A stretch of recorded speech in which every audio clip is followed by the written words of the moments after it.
Perhaps the most familiar and most mysterious megalithic structure in all the world is the Great Pyramid of Giza. The enormous size and weight of the stones, multiplied by the sheer number of them, makes one thing certain. The construction of the Great Pyramid remains one of the greatest marvels and mysteries of architectural engineering. The pyramids at Giza are marvels of engineering, and there are many theories about how they were constructed, from the mundane to the fantastic. There are all kinds of theories on how the Great Pyramid of Giza was built. So many theories, you just sit back and shake your head. And that includes ET visitations, levitating the blocks with some kind of sound system. One place we can learn a lot about Egyptian stone-cutting methods is from the so-called unfinished obelisk. Here we have a 1,000-ton obelisk made of granite, which was abandoned midway through the project because of a crack that developed. This stone, because it is unfinished, gives us direct insight into how they cut and shaped granite, as well as other stones. On the sides we can see how these stones were separated from the quarry. A team of workers would line up side by side and pound their sections with a diorite pounding stone. Such pounding stones can be found all over this and other quarries in Egypt. This pounding only broke off millimeters of granite at a time, but eventually these trough-like sections emerged at each worker's station.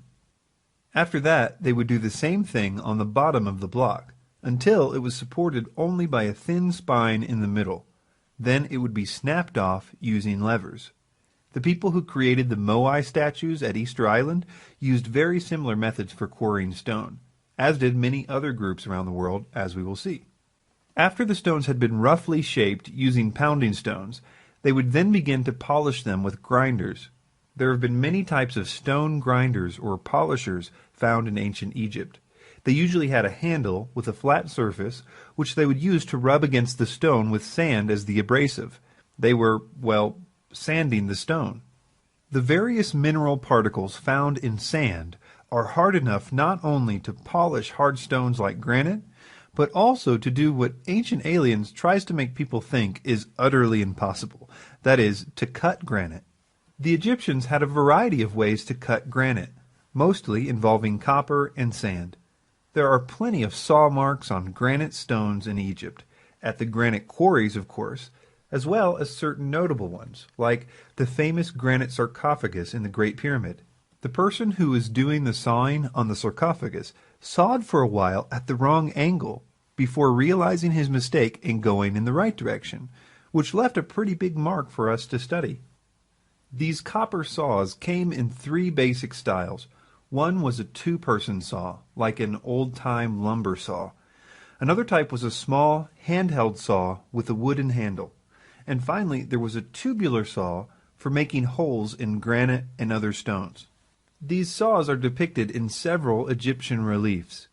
Interestingly, they didn't require saw teeth to work.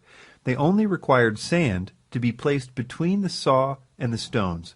The sand was what did the cutting. This particular method of stone cutting has been tested by ancient Egyptian tool experts, and not only was it done, but it was apparently quite easy to do. However, sawing granite with copper was expensive, because the copper would wear out somewhat quickly. Therefore, you mostly see granite in ancient Egypt being worked with pounding stones, finished with grinders and chisels. The saw work was reserved primarily for royal projects, like that of the sarcophagus. All of this really makes Ancient Aliens lose credibility, because all throughout the series, they make it sound like working with granite was only possible using diamond-tipped alien power tools. But as all this relates to the Great Pyramid's construction, it's important to remember that almost none of the pyramid is made from granite, except for a few things like the roof supports for the king's chamber. Most of the stone was sandstone and limestone. About 85% of the stone used in the construction of the pyramids was relatively soft sandstone, which was quarried right on site. That's right, the Great Pyramid was built right in the middle of a massive sandstone quarry, which was no doubt at least one factor in choosing the location to build it. The other 15% of the stones, like that of limestone and granite, would have to be brought in from a slightly further away location. So this raises another question. What about moving these stones?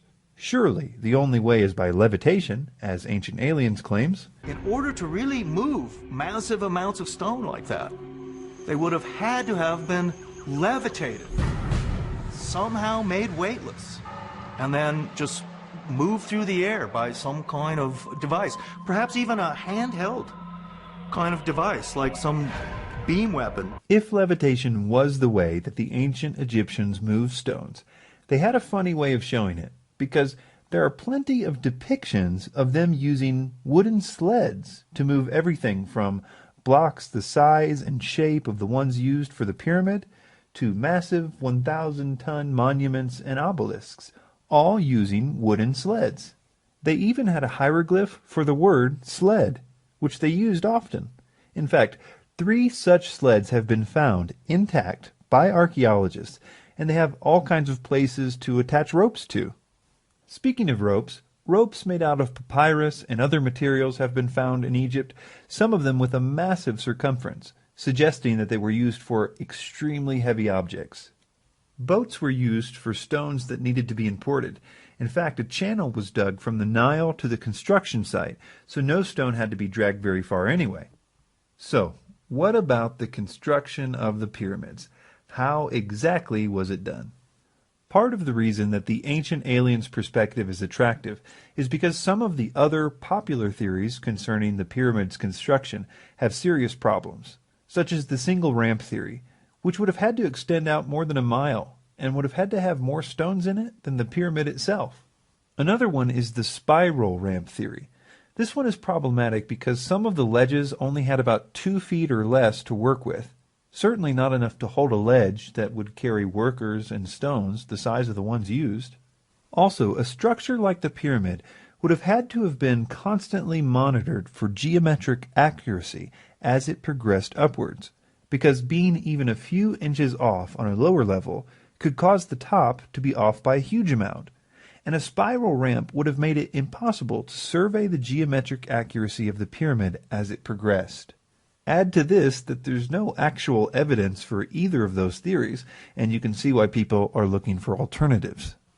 While doing research for this documentary, I came across a new theory about the pyramid's construction that I had not heard before. At first I planned to mention it only briefly, but the more I heard of this theory, the more convinced I became of its validity. It was proposed not by an Egyptologist, but by an eccentric French architect named Jean-Pierre Houdin. And if Jean-Pierre is correct, knowing how the blocks were raised in the pyramid also happens to explain some of the other mysteries, like the purpose for the odd-shaped Grand Gallery, as well as the purpose of the granite blocks above the king's chamber, and why there were 3 burial chambers cut at different levels in the pyramid, 2 of which were unused. I will very briefly explain this theory, but I highly encourage you to visit the links at the website on your screen, because the specifics of this theory are something that any pyramid enthusiast should be very familiar with, in my opinion. The basic idea is that there was an internal ramp in the Great Pyramid, and workers dragged the blocks through it until they reached the corners, at which point the block was repositioned for another team to pull it up the next ramp. Also, the exterior limestone blocks with the polished finish would have been positioned and aligned first to ensure geometric accuracy, and then the sandstone blocks would have been positioned behind them as filler. This would mean that all the internal chambers, like the Queen and King's chamber, were built as the pyramid progressed upwards in the light of day. This internal ramp theory, unlike some of the others, is actually supported by quite a lot of physical evidence. For example, in the 1980s, a French team, looking for hidden chambers, conducted a full-scale gravimetric survey of the Great Pyramid, kind of like a giant X-ray map of the entire pyramid. They actually found evidence of this internal ramp through their study, but they had no idea what to think of the spiral pattern they saw at the time, so they simply filed it away until they heard about Jean-Pierre's internal ramp theory 14 years later. In addition, there is this notch high up on the Great Pyramid, which, according to Jean-Pierre, rests exactly on the 7% grade where you would expect to find the internal ramp, and would be at the exact place where the workers would have lifted the blocks and changed the direction for the pullers. Bob Breyer, an Egyptologist who was working with Jean-Pierre, was only allowed a few minutes to survey this notch and take a few pictures and measurements. They found that there was indeed a large space behind these stones, and they made extensive computer models with the pictures that were taken. As of 2012, the team is still waiting for clearance from the Egyptian authorities to conduct a full-scale survey of this notch. But perhaps even more interesting than this is the purpose for the Grand Gallery and the granite stones above the king's chamber. I mention them together because, according to Jean-Pierre, they are intimately connected. First, it's important to know the main difference between the Great Pyramid and the other two pyramids at Giza is that the Great Pyramid's burial chamber was inside the pyramid. The other two were underground, cut directly into the bedrock, which meant that in those two pyramids they did not have to worry about the hundreds of thousands of tons of stone above it collapsing onto the tomb. The Great Pyramid was different. Its chambers were in the middle of the pyramid, and because of this, the designer had to get creative to prevent the stones from collapsing in on the chambers. In earlier pyramids in the area, this had been accomplished using a stone roof that came together at an apex, which distributed the weight of the blocks away from the chamber. But for the Great Pyramid, the designer wanted to be more ornate, opting for a flat roof in the king's chamber, which would have easily collapsed if he didn't find a way to distribute the weight of the stones above it away from the roof. He ingeniously added a series of large granite blocks, spaced out evenly above the chamber, capping those stones with the same apex roof idea from the earlier pyramids, which distributed the weight safely away from the king's chamber ceiling. This did indeed solve the problem of the weight of the stones collapsing the chamber, but it caused another problem. How could you get those granite stones up there for placement? They would have been too big for the internal ramp, and too heavy even at a 7% incline. For the solution, we look to the Grand Gallery. The Grand Gallery has puzzled Egyptologists ever since it was discovered. It's such an odd shape, and it doesn't seem to make sense to construct it the way it's constructed if it's simply a path to get from point A to point B. This has led to much speculation about its purpose. Jean-Pierre has proposed that the Grand Gallery was used as a massive counterweight system, where a wooden trolley was loaded with stones and rigged with ropes, and was used to provide the force to lift the heaviest objects. Basically, it was the equivalent of a freight elevator. There's actually a lot of physical evidence for this too, and it explains all kinds of peculiar details about the Grand Gallery. For example, the odd holes in the so-called benches of the Grand Gallery were used to connect a wooden guide system for the trolley. It also explains why there are remnants of grease as well as scratches along the bottom of the chamber where the trolley would have rubbed against the stone. It was apparently lubricated to make it run smoother. It explains the odd way the stones were worn at the top of the so-called step of the Grand Gallery, exactly where the ropes would have had to be. This area has now been cemented over to make a step, but you can see in the old pictures what it looked like when the first explorers arrived. This freight elevator would have required a small external ramp, which there is some evidence for, and even those who oppose the long, single ramp theory agree that there probably was a small ramp at the beginning of the construction. This ramp would have been dismantled after the completion of the king's chamber, and the stones would have been dragged up the internal ramp to finish the rest of the pyramid. Jean-Pierre and his team have made a lot of converts to this idea, including a number of well-respected Egyptologists and pyramid experts. But as of 2012, they are still in the final stages of being approved by the Egyptian government for more work on the site.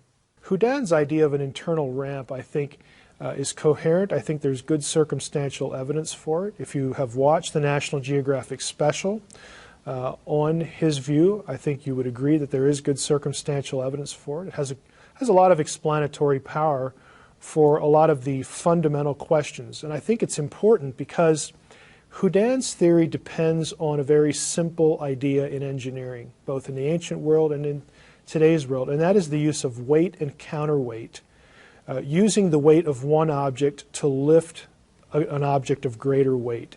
Whether or not this theory proves to be perfectly true in every respect will hopefully soon be seen. But I at least hope that by now most of us can see that these construction techniques are well within the capability of mankind to conceive of and to do without the intervention of aliens.